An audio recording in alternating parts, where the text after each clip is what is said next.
You matched with someone. The texting feels easy, the jokes land. For once, it doesn't feel like pulling teeth. There's rhythm, curiosity, maybe even that rare feeling of, okay, this could actually become something. Then it's time to pick a place, and somehow, before either of you really chooses it, the answer appears. Drinks? It makes sense. Drinks are casual, low pressure. A bar gives the date a shape.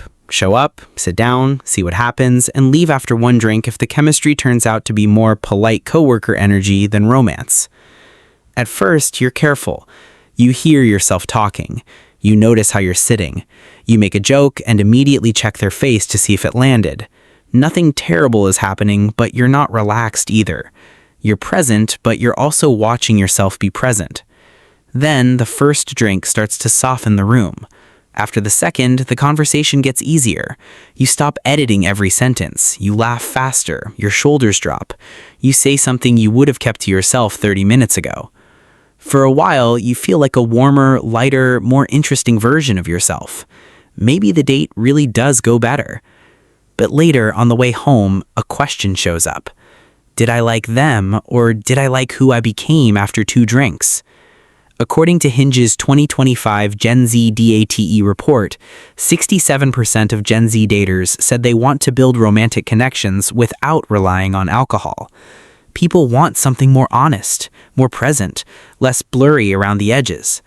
But when the first date actually happens, drinks still feels like the easiest answer. So maybe the problem isn't that people don't want deeper connection. Maybe the problem is that the first step towards deeper connection feels weirdly exposed. The strange part isn't that people want sober connection. The strange part is that sober connection still feels so exposing.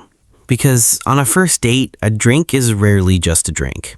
It gives you somewhere to go, it gives the conversation a rhythm, and it gives both people a little cover for being less guarded than usual. If the night becomes more intimate than expected, there's an explanation waiting nearby. I was drinking. A drink doesn't just change how you feel, it changes what you're allowed to blame. If you say the vulnerable thing sober and the other person pulls away, there's no cushion, no little social escape hatch, no way to tell yourself it was just the mood, the bar, the second round, the lighting doing emotional fraud in the corner. It lands directly on you. So alcohol steps in. Not as some magical intimacy machine. It doesn't suddenly create depth or make a stranger emotionally safe. What alcohol often does is quieter. It lowers the volume on the alarm system in your head, the part scanning for judgment, awkwardness, silence, and the possibility that the real you is less attractive than the version you perform over text. Alcohol doesn't create intimacy. It lowers the fear that blocks it. Because maybe alcohol doesn't make you more lovable, maybe it just makes being seen feel less dangerous. That's where the deeper part begins. Maybe what we're reaching for isn't alcohol itself. We don't always want alcohol, sometimes we want permission, a tiny emotional permission slip. Permission to be slightly unedited, to let something real slip out, and maybe most of all, permission to not fully own the risk if it goes badly. The drink lets you step outside your controlled version of yourself while keeping a small exit door open. If they like you, amazing. If they don't, part of you can quietly decide that maybe it wasn't completely you. But here's the problem. When alcohol is the thing giving you that permission instead of you, the moment it wears off, so does the feeling that you were allowed to be that person. The next morning, one sentence from the night before keeps replaying in your head. Not because it was necessarily bad. Maybe it was honest. Maybe it was sweet. Maybe the other person didn't even react strangely. But now, in daylight, you can't tell whether you chose to reveal it or whether the drink got there first.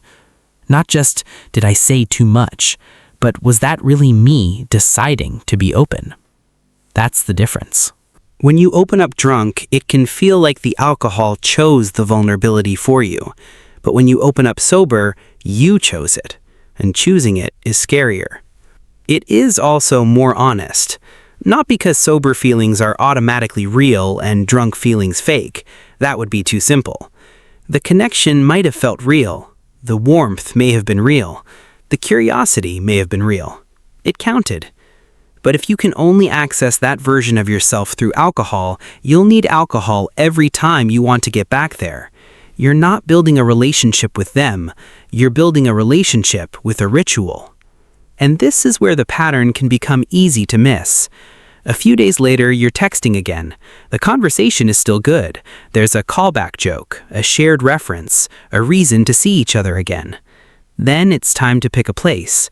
Your thumb hovers over the screen. You search nearby, scroll past a coffee shop, glance at a small restaurant, then your eye lands on a bar. And somehow, before you fully admit why, the answer appears again. Drinks?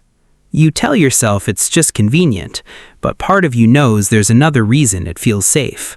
You are not only choosing the place, you are choosing the version of yourself that showed up there last time, the one who opened up faster, the one who didn't have to manage every pause.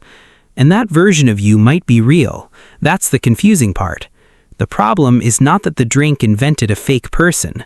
The problem is that the drink may have become the door you believe you have to walk through to reach yourself.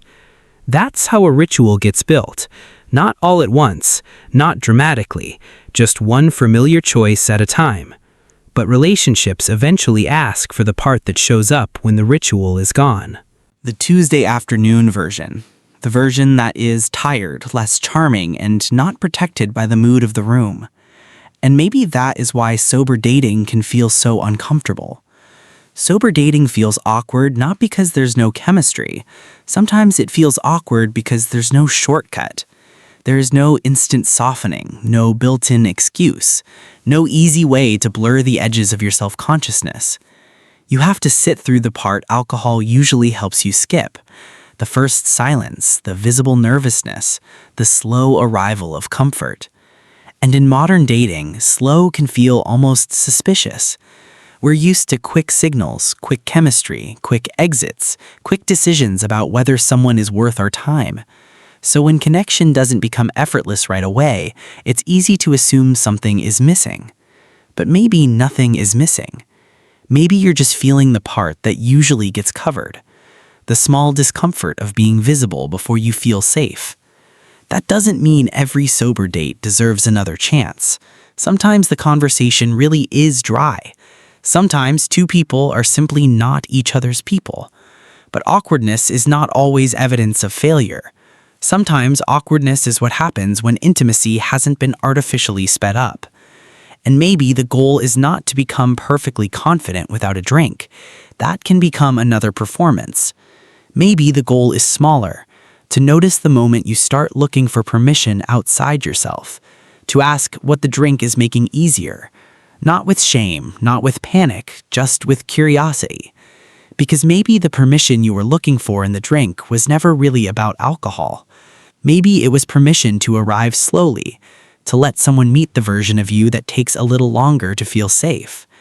And maybe the first step isn't forcing yourself to become someone who never needs the drink. Maybe it's noticing the moment you reach for alcohol to become someone you already wish you felt allowed to be. So the question from the beginning was never only about whether you liked them. You asked yourself, did I like them or did I like who I became after 2 drinks? But maybe the better question is, what would it take for the sober version of you to feel like someone worth liking too? Not the version who arrives after 2 drinks, just you, arriving at human speed. Maybe sober intimacy feels awkward not because something is missing, but because nothing is covering for you anymore. And maybe that awkwardness isn't failure. Maybe it's what being seen feels like before it becomes safe.